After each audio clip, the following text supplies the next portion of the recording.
got no plans at all. Evil man's always transcending. Fighter like sheep, swallow everything. Always simpletons or pretending. We got no plans. This is your moment of clarity from LeeCamp.net. I just got back from the Cayman Islands where I was investigating the shady world of tax havens. And I know your first thought is, you expect me to believe you went to the Caribbean just to do work? That's like saying you had sex with a supermodel only because you wanted to finish your photo project entitled The Many Faces of Disappointed Supermodels. But you can actually believe me on this because I'm one of those weird people who hates hot beaches, doesn't collect tax-free wristwatches, and doesn't enjoy turtle burgers. So the Cayman Islands is genuinely a miserable place for me. Over $100 billion is lost in U.S. tax revenue each year to tax havens. Everyone from Mitt Romney to Google to Apple to Shakira uses offshore accounts to make sure they aren't paying the proper amount.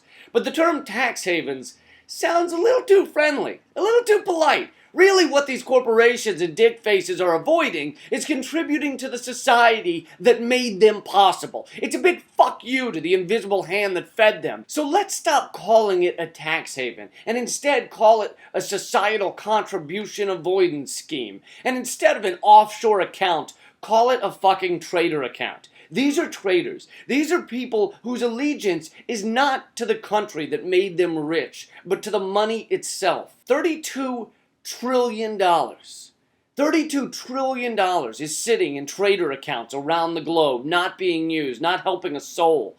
Let's make a new kind of money that spoils after a couple of years. Maybe it could be made out of yogurt or cantaloupe or pepper jack cheese, and if you don't use it, it turns to pulp and smells of death. Or worse yet, smells like Frank Luntz in a sauna surrounded by piles of old guy underwear.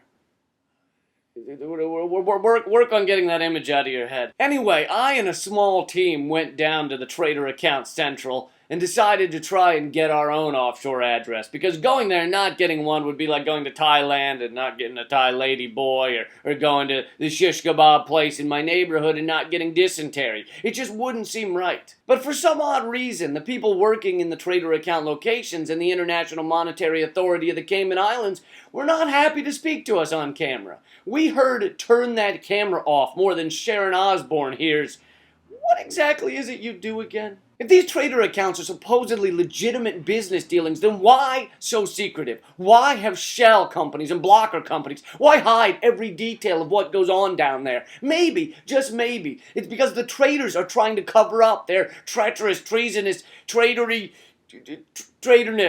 These people and corporations want to suck up every benefit of the United States or whichever country they happen to be in. They want the customers, the roads, the police, the infrastructure, the laws, protection, and pornography. But they don't want to contribute to make sure it's a thriving society. They want all the freedoms, powers, and rights, but none of the responsibility. And they'll keep stealing money from their fellow citizens until they're stopped. The Cayman Islands used to be where pirates would hide their booty, and now it's where modern-day pirates do the same.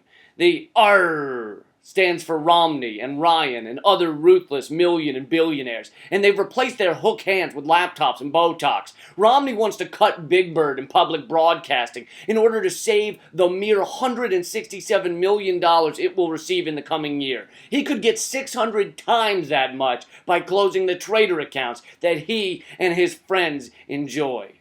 That's been your moment of clarity. If you want to see the final video of our investigation in the Cayman Islands, just go to OperationCaymans.com. It should be up in the coming week or so. Also, tonight in New York City, I'll be performing at an event also featuring Jill Stein, presidential candidate for the Green Party, and hopefully I'll have her on the MOC podcast in the coming days. Thanks a lot. Keep fighting. No plans at all. Evil man's always transcending. Fighter like sheep, swallow everything. Always simpletons or pretend.